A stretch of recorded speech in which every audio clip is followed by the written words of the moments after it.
This is VK6ARN, Newswest. We are a community organisation and we've been serving up the best amateur radio news in Australia since 1931.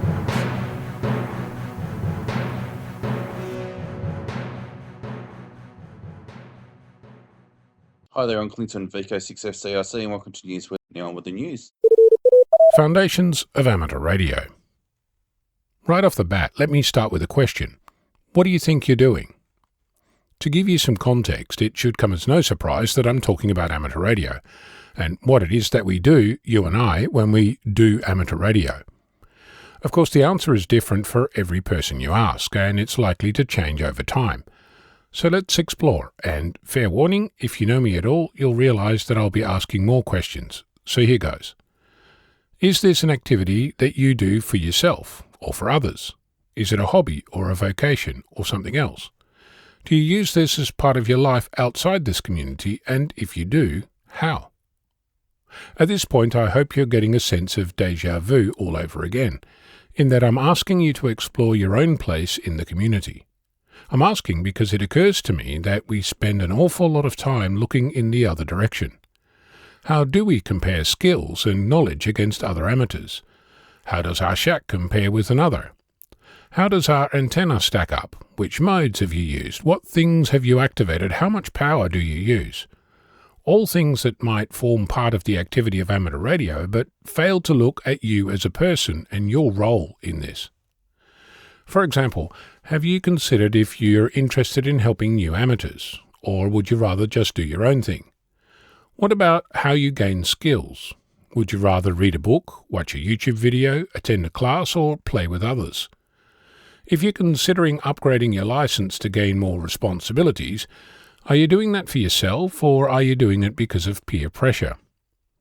If you've been part of the hobby for a little while, you'll have discovered that radio amateurs are everywhere, often in unexpected places. With that comes the realization that this implies that we have members who represent all of humanity in its many splendid complexity. Where in that spectrum are you? And what is your role in participating in that wider community? And is your role what you want it to be? One of the themes I've discovered over the years is insecurity. A recurring perception is that amateurs who've attained the highest license level are somehow more amateur than those who are on another journey.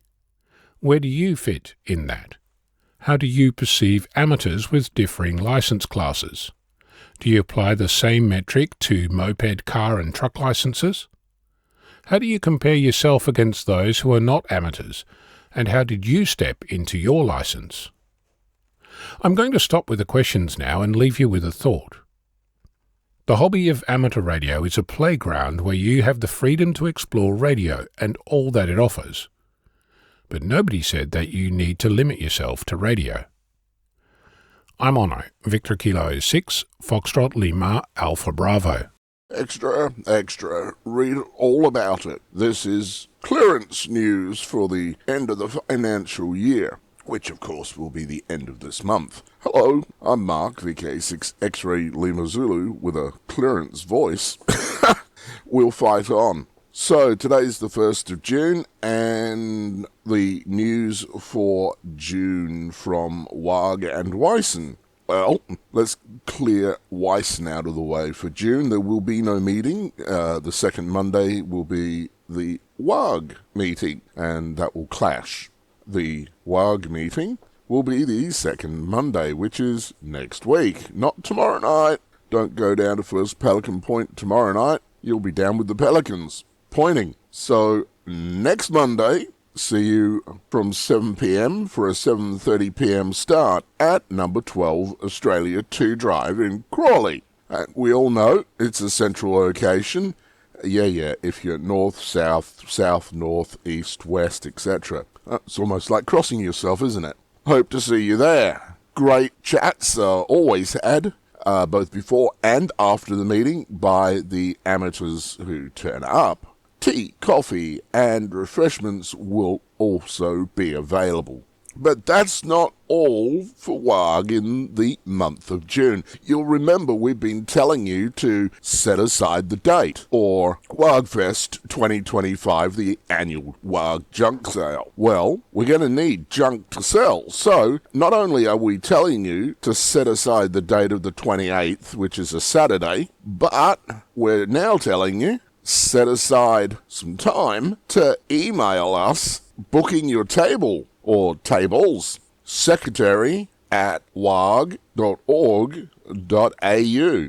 Tables, $5. There will be WAG people setting up before you get there at 10 a.m. for an 11 a.m. public opening. So, setting up your tables from 10, and WAGFest 2025 starts at 11 for the public. We'd like to thank one of our sponsors, Comtech, for their donation of a raffle prize of $100 to spend at Comtech.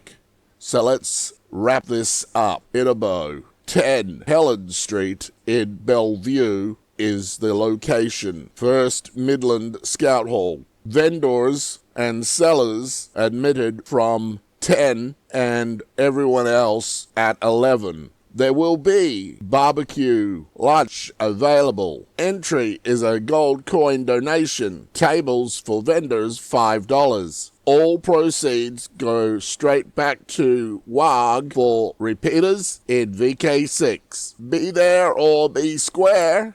Saturday, the 28th of June. And that takes us up to the end of the financial year.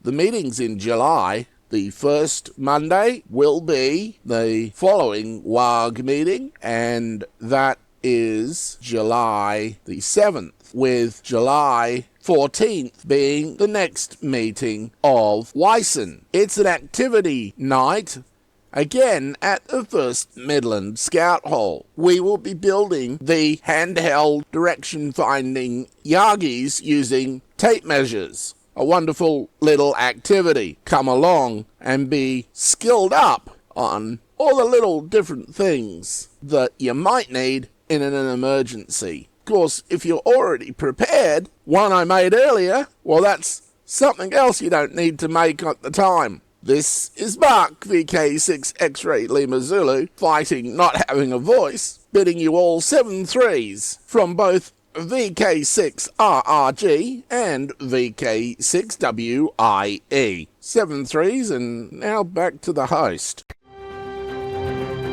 This is Newswest, your amateur radio news on VK6ARN, originating on the Newswest linked repeater network and HF relays. Good morning, this is Roy, VK6 X-Ray Victor, for this week's helpline for the 1st of June 2025. Today I have the following for you. 2 new items. I have some items for sale here, and comes from Keith Pedersen, VK6 Papa Tango. He has a Daiwa antenna tuner model Charlie November Whiskey -417, good condition, $80. Has a Kenwood transceiver, 2-meter transceiver, Tango Mike 2550, in good condition, $50. Has a Uniden Bearcat Uniform Bravo Charlie 9000 receiver, in good condition, $40. He has 2 Bofang BF 777 Sierra handheld UHF transceivers, $20 each. 1 charger for the above UHF transceivers, $10. And that is the lot for that item this morning. That's Keith VK6 Papa Tango. Maybe contact on his email, which is Kilo Echo India Tango Hotel Papa Echo Tango Echo Romeo Sierra Oscar November 962 @gmail.com. Again, that's Keith Peterson 962 @gmail.com. The next item is from Ron, VK6 Kilo Hotel Zulu. He's looking for a valve, a tube or valve for radio. It's a 6 Golf 8. 6 Golf 8, that's tube valve, one of those glass things with a light inside. You probably remember them. And he's looking for that for his radio repair job. A 6 Golf 8 is required by VK6 Kilo Hotel Zulu, Ron. His email address is RON, that's Ron Bravo 28@hotmail.com. Romeo Oscar November Bravo 28@hotmail.com, or his electric telephone number 089417 1699, 089417 1699, and for that tube valve, a 6 Golf 8, if you can help Ron with that one, please. And thank you for the help with VK6 Alpha uniform last week. Thank you was a bit truncated, I'm afraid, but I did get some response, a good response. Thank you very much for the help, those who called in and told me about John, VK6 HQ used to be, and changed his call sign to VK6 Alpha uniform, which I was not aware. Thank you, and 7-3 for me. That was about all I got for this week. Cheers for now, 7-3. This is Roy VK6 X-Ray Victor. The email address is vk6xrayvictor@bigpond.com. And if you have any item for next week, please let me know. 7-3 for now. Hi there, it's Clinton, VK6FCRC, back with you. And did you know that Newswest is now on YouTube? Type in youtube.com/@Newswest weekly podcast -Kilo Zulu 7 Yankee Charlie. Oh, and before I go, I'd like to thank those watching on YouTube or ATV, the readers, and you for listening. I'd also like to thank our team, the broadcasters, and those submitting content each week. Please stand by now for callbacks after the broadcast, or head over to the vk6.net website and fill out the form so we know how many people are listening each week.